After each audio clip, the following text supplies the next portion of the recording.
les salles de vente aux enchères, il y a des angoissés, des marteaux, des objets et des œuvres d'art par milliers au destin hors du commun. Au fil des enchères, retracent les histoires insolites de ces trésors. Et aujourd'hui, notre objet est un 45 tours mythique.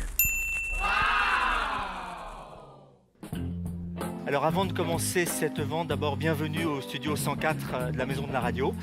À la Maison de la Radio à Paris se déroule aujourd'hui une vente aux enchères exceptionnelle, celle de 8000 vinyles. Bruitage parfois insolite, chanteurs yéyés, bande originale de films, mais aussi musique du monde ou encore grand classique, et un objet phare, Octopus, un 45 tours du chanteur et musicien britannique Syd Barrett. Un petit extrait ?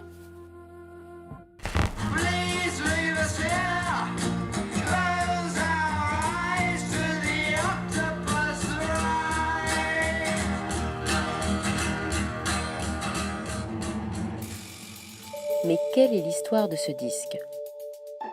Une chose est sûre, il provient de la discothèque de Radio France, un antre magique de plus de 4000 mètres carrés, dans lequel notre Octopus est bien loin de son statut de star des enchères. La discothèque de Radio France, qui est l'une des plus grandes discothèques d'Europe, elle est là depuis le début de la Maison de la Radio. Le premier jour, l'inauguration par Charles de Gaulle de cette discothèque, en tout cas de cette Maison de la Radio, la discothèque existait déjà, parce que dès le premier jour, il fallait passer de la musique ou en tout cas des documents sonores. Il y a 1 500 000 objets disques, il y a à peu près 500 000 vinyles, il y a des 78 tours, des 16 tours, des 80 tours, des CD, évidemment aujourd'hui des fichiers numériques. Fichiers numériques, on a à peu près 2 900 000 fichiers numériques. L'Octopus est arrivé en juin 70 à la discothèque de Radio France. On le sait parce qu'on a une trace de fiche, donc une fiche d'arrivée. Donc dès qu'il y a un support qui arrive à la discothèque, il est référencé. À l'époque, ils étaient référencés sur des fiches papier, des Bristol, comme on disait à l'époque. Aujourd'hui, ils sont référencés évidemment par un code barre, et donc tout ça est informatisé. Tous les disques ici sont des outils pour nous. C'est avant toute chose quelque chose qui est utile. Non, on n'a pas de démarche muséale, on a surtout une démarche de diffusion radio. Donc nous, vraiment, notre rôle, c'est vraiment d'imaginer, d'être pertinent et de proposer pour les émissions la meilleure ou le meilleur titre ou le meilleur disque. Je veux Londres, l'ambiance de Londres, début des années 70. On peut proposer Syd Barrett avec Octopus.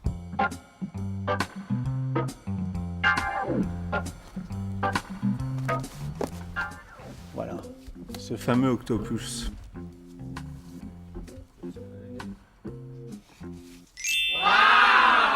Alors celui-ci, il est unique, pourquoi ? Parce que celui-ci est unique. On a l'unique de l'unique. Pourquoi ? Parce que regardez, à l'époque, qu'est-ce qu'on faisait ? Ça, on tatouait les disques. On tatouait les disques avec ce qu'on appelait une trouilloteuse à l'époque. Et là, on voit bien l'O, le R, le T et donc le F de l'ORTF. Alors, je ne sais pas si les collectionneurs vont aimer ça, mais en tout cas, en règle générale, cette période des années 70, ces disques étaient passés sous la presse, les années 60 aussi d'ailleurs. Un tatouage office de la radio et télévision française, mais aussi un drôle de numéro, un 4 énigmatique, mais qui signifie quoi ? En règle générale, c'était le nombre d'exemplaires. Pourquoi ? Parce que un producteur de la tranche horaire de 8 heures venait nous dire « Voilà, j'ai besoin de l'Octopus ». Et puis, sur Culture. Et puis le deuxième disait « Ah oui, mais moi sur ma tranche de 8 heures, j'en ai besoin, mais pour FIP ». Donc c'est pour ça qu'on a démultiplié les supports. Plus les producteurs qui venaient nous dire en disant « J'ai besoin de l'Octopus pour l'écouter dans mon bureau pour préparer mon émission ». Donc voilà pourquoi on avait tant d'exemplaires. Parce que la Maison de la Radio a énormément d'antennes. 4 exemplaires qui cohabitaient. Mais lequel est le nôtre et où sont passés ces colloques ? Eh bien le 4, c'est un exemplaire que conserve la discothèque. Le 3 et le 2 ont disparu, probablement à la poubelle car cassés ou rayés. Et le numéro 1, eh bien le numéro 1, c'est le nôtre. Celui qui est présenté aux collectionneurs et qui s'apprête pour la première fois en presque 50 ans à quitter les jupons de la Maison de la Radio. Numéro 284. Alors, nous y voilà.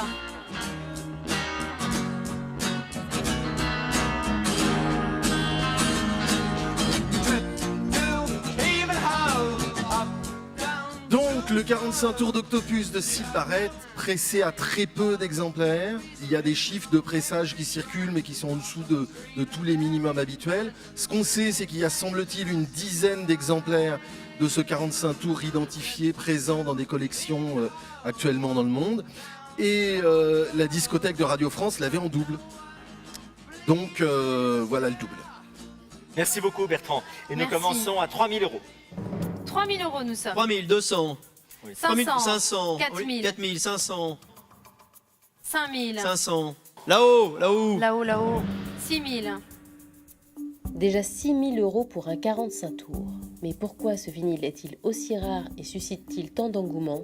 Qui est ce Syd Barrett qui enflamme les enchères?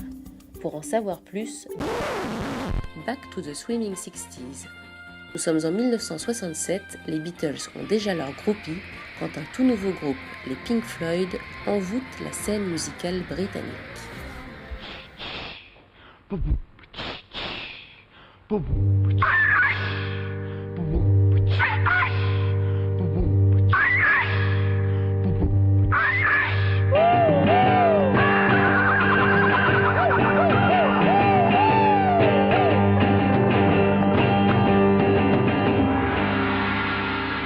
What we were doing with the Pink Floyd was that they were, as it were, simulating a trip. It was like a psychedelic experience. So in a sense, we weren't selling a band, we were selling, and this was explicit in our promo in 1966, a multimedia experience. And that was, the multimedia was the lights, and possibly there'd be poetry, or possibly there'd be films. I mean, in other words, that when you went to see the Floyd, you went to see an experience. And, you know, it took off. It exploded in London. I mean, it was instantly huge. Le public s'enflamme pour cette musique psychédélique, une musique répétitive, pénétrante et hypnotique. Une transe qu'on doit avant tout au leader. I want to ask one fundamental question. Why has it all got to be so terribly loud? We play in large halls and things where obviously volume is necessary, and when people dance.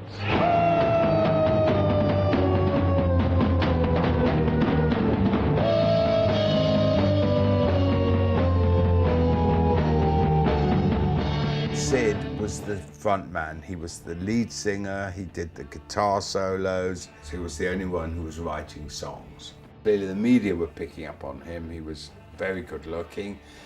He was very charming. He was good fun. And he was the focal. He was the focal person for the band. And the band was taking off like a rocket. Mais si les Pink Floyd sont en pleine ascension, pourquoi Syd Barrett enregistre-t-il alors seul notre Octopus? Tout simplement parce que très vite, ça dérape. Trop de pression et trop de drogue, il explose en plein vol. Le comportement de Syd Barrett sur scène notamment est de plus en plus ingérable. Il joue plus, il fait n'importe quoi, il oublie sa guitare, il vient en retard, enfin, etc. Et officiellement, il est éjecté au mois d'avril 68. De mai 68 à août 69, Syd Barrett enregistre son premier album solo. Dans les studios londoniens d'Abbey Road, David Gilmour, qui le remplace au sein des Pink Floyd, et Roger Waters, le bassiste, l'épaule. The Sid sessions were really chaotic.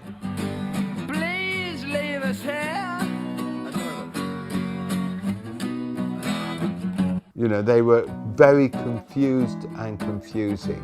He'd just play and he would sing and it would be bits of this and bits of that. I think hats off to the Floyd, you know, to Roger and Dave who were able to put together those bits because I couldn't put it together. C'est donc non sans mal que The Madcap Loss voit le jour. Et parmi les titres de cet album, notre Octopus. Car oui, rappelons-le, notre objet ce sont d'abord une musique et des paroles. Des paroles qui évoquent une pieuvre, mais pas n'importe laquelle. Une pieuvre de fête foraine.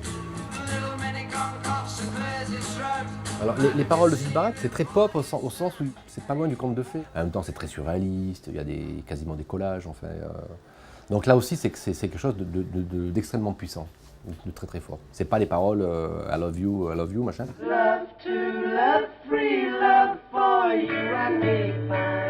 Ça annonce le rock progressif, quoi. Ça annonce les premiers albums de Genesis ou de Yes. Je parle des paroles, hein, aussi de la musique, mais c'est très travaillé, quoi. C'est très travaillé, c'est très littéraire. 6 000. 6 000. 6 500. 6 500, 7 000, 500, 8 000. 8 000, 500, 9 000. 9 000, 9 000 euros, nous 9 sommes. 000. 9 000 euros. À 9 000. Ah oui, c'est le moment de casser sa tirelire. 9 000 euros, et si ce n'était pas seulement le génie Barrett qui fascinait les collectionneurs, et si c'était aussi son histoire. L'histoire de cet homme qui invente Pink Floyd accouche de 2 albums solo, The Madcap Louse et Barrett, et quitte subitement la scène musicale. Je suis un fan de Barrett, mais je suis fan aussi de... Bien sûr que j'aime beaucoup sa musique, que j'ai beaucoup écouté, mais je suis fan aussi du personnage, quoi, parce que c'est... Enfin, moi, j'adore ces parcours un peu comme ça, ultra rapides, et ces effacements. Premier album de Pink Floyd, août 67, et dernier album de Barrett, je crois, novembre 70. Donc ça dure 3 ans, quoi. Ouais. C'est un type qui, je dirais presque, qui traumatise le rock, quoi. Parce qu'en fait, il est tellement puissant, il est tellement original, et tellement rapide, hein, il dégaine, enfin, ça va très vite, ça devient assez vite une star, un peu, voilà, un peu un Rimbaud, quoi, un mythe. I think he's a shooting star. I think that in a way he was, you know, he came in 66, he wrote these songs, he had this huge album, and then he disappeared. Une disparition qui ressemble plus à une réclusion volontaire. En 1979, Syd Barrett quitte en effet définitivement la capitale pour s'installer à Cambridge, là où il a grandi. Il ne reverra jamais plus les autres membres des Pink Floyd, mais laissera pour toujours une trace indélébile. Octopus, donc c'est le premier et le seul 45 tours de sa carrière solo. Et donc voilà, je pense que de toute façon, la collection, les enchères qui explosent, etc., c'est toujours lié à une rareté, quoi, quelque chose à une pénurie en quelque sorte. Moi je pense que si ce disque a de la valeur, c'est parce que Syd Barrett a de la valeur, parce qu'il y a une extrême rareté, et du 45 tours, de l'objet, mais aussi de la personne. Voilà. Un personnage qui produit peu et un objet aujourd'hui introuvable, mais introuvable pourquoi ? Pour en savoir plus, essayons de retracer son parcours. Notre octopus est enregistré à Londres et après. Si l'on observe attentivement notre disque, on voit qu'il n'a pas été pressé en Angleterre, mais dans les usines françaises de Pathé Marconi. Impossible malheureusement de les contacter pour en savoir plus sur le rare pressage de notre galette, ces studios qui ont connu leur heure de gloire ont aujourd'hui disparu. Ce que l'on sait néanmoins, c'est qu'il s'agit d'un disque promotionnel uniquement destiné aux médias. Mais est-ce la seule raison qui justifie sa rareté sur le marché aujourd'hui ? Je pense que quelques copies ont été distribuées en radio, ça n'a intéressé personne et c'est pas allé plus loin. Donc on en a pressé quelques-uns. On a vu qu'en interne déjà, ça passionnait pas trop les gens qui étaient dans le monde de la musique. Donc je pense que ce disque a vite été relégué après au pilon pour récupérer les matières vinyles qu'on refondait pour presser d'autres disques. Personne ne peut le quantifier aujourd'hui, le nombre d'exemplaires qui a survécu aux années, mais peut-être quelques dizaines. Vous savez, certains promos, Johnny Hallyday, quand il sortait un disque promo, il y en avait 1000 et c'était distribué de partout, hein, tout le monde en avait. C'est des disques aujourd'hui qui ressortent, on les retrouve sur le marché des disques. Or, si vous voulez, ce disque-là, aujourd'hui on ne le retrouve pas, on ne le voit pas. En 20 ans de métier, je ne l'ai jamais vu. Il est très très gros collectionneur dans le monde entier, long, mais ces gens-là se comptent sur les doigts d'une main finalement. Voilà, c'est un peu la Ferrari du disque vinyle, si vous voulez. Welcome.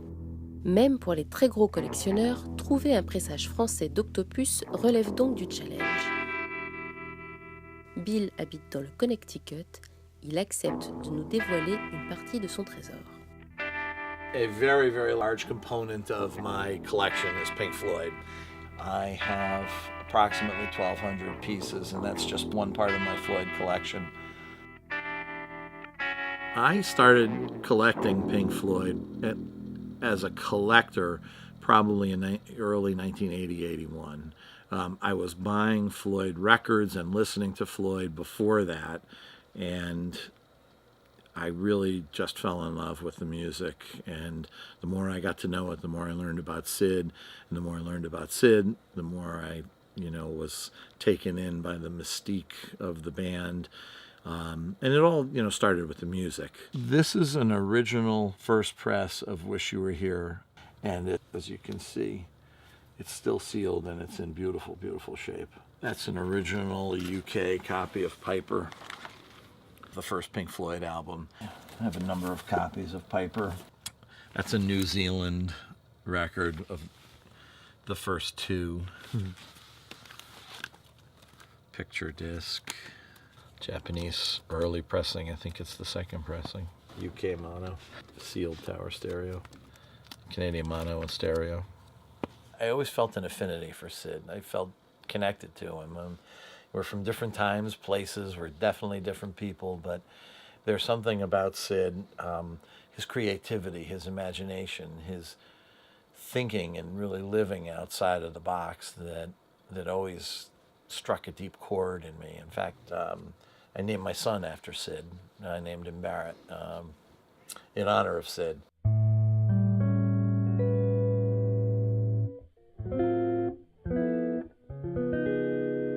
Ever since I started collecting Floyd, I knew of the legendary octopus. This is something that I've been searching for over 30 years. And I knew where one long ago. I knew where one existed in a friend's collection, someone who became a friend over the years. And it felt like knowing that the Mona Lisa was at the Louvre. I knew where it was. It didn't even enter my consciousness that I would someday own it. And it took probably close to a decade of talking. And last year it became mine. And this is, drum roll please. That is the Grail.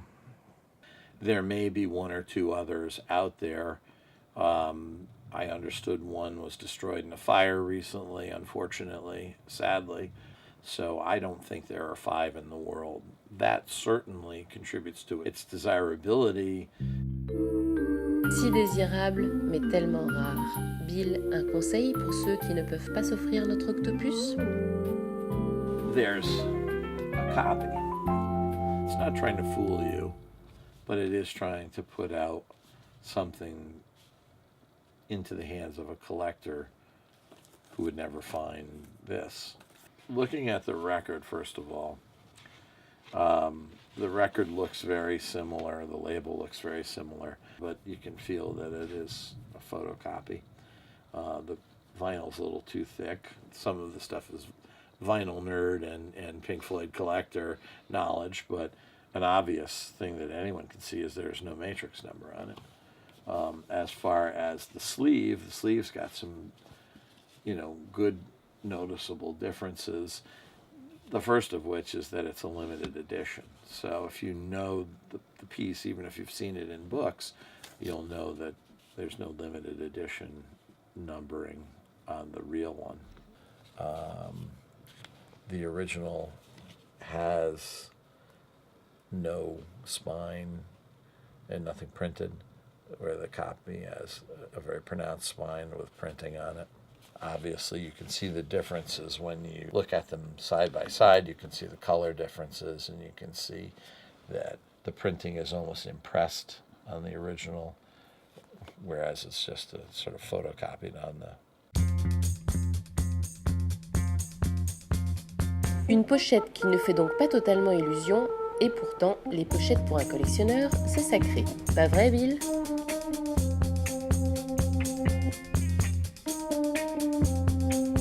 These are some of the Pink Floyd singles. I refer to them as picture sleeves.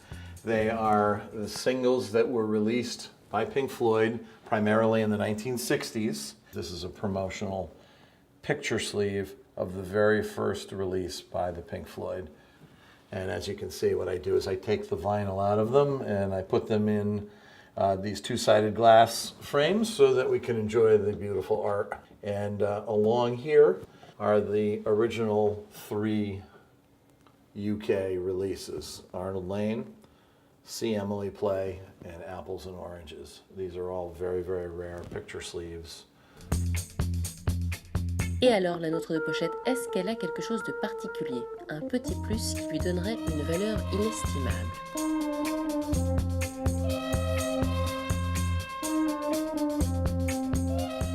Alors cette pochette a de particulier qu'elle a été faite en France et qu'à l'époque en France on donnait beaucoup d'importance au visuel des disques. Ce n'était pas le cas notamment en Angleterre et aux États-Unis.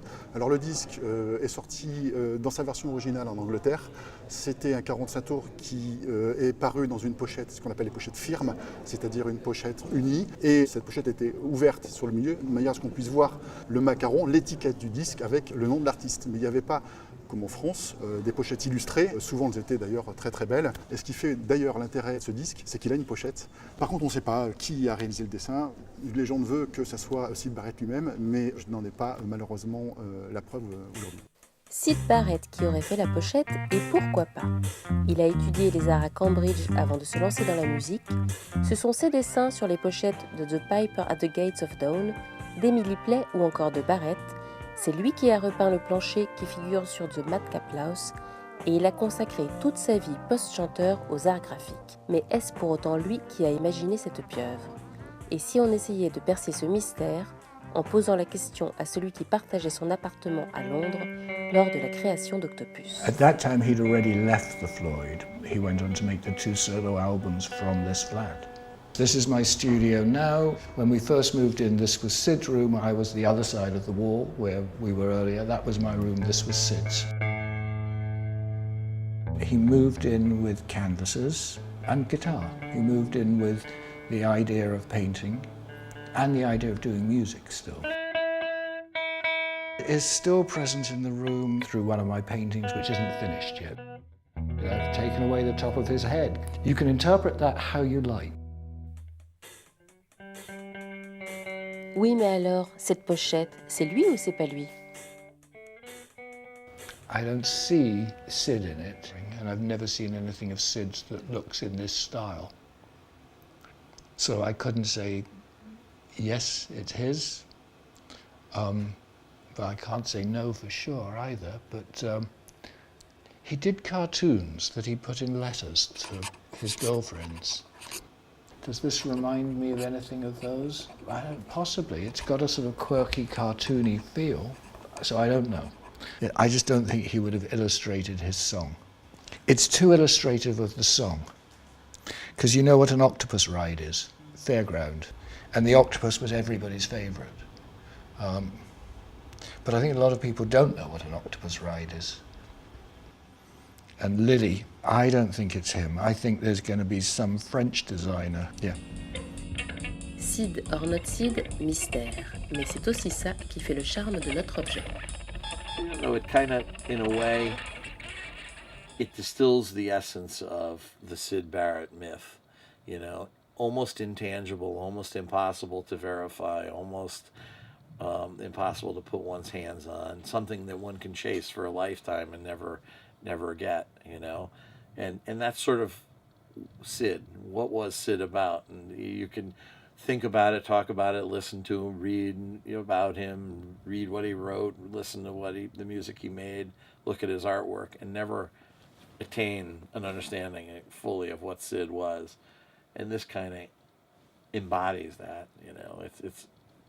It's the Grail. 9000. Non 200. À 9000, 9200. 9200 euros nous sommes. À 9200. 9200 euros. Non. Personne ne couvre les enchères À de 9200 euros, c'est bien vu. C'est bien vu, à 9200, J'adjuge à 500. 9500. Ah, je préfère. À 10 000. 10 000. 10 000 euros. 500. 10 500. 10 500. 10 500. À 10 500. C'est plus par mois, à 10 500. Bravo. On va faire un grand malheureux là. À 10 500. C'est plus sur notre ordre. 10 500, c'est ici, c'est bien dans vu, la à salle, 10 mais 000. on va faire un autre heureux. 10 500, 10 500. c'est ici dans la salle, C'est c'est près bien de vu. moi, Est-ce à que 10 quelqu'un 500. couvre les enchères de 10 500 euros? C'est bien vu. Non. À 10 500, j'adjuge à 10 500. C'est bien vu? Eh bien, bravo, félicitations. Merci bien. Merci beaucoup. 48. Magnifique. 10 500 euros pour un disque à l'origine distribué gratuitement et un acheteur qui qui ne nous en dira pas plus. Une nouvelle part de mystère pour notre octopus.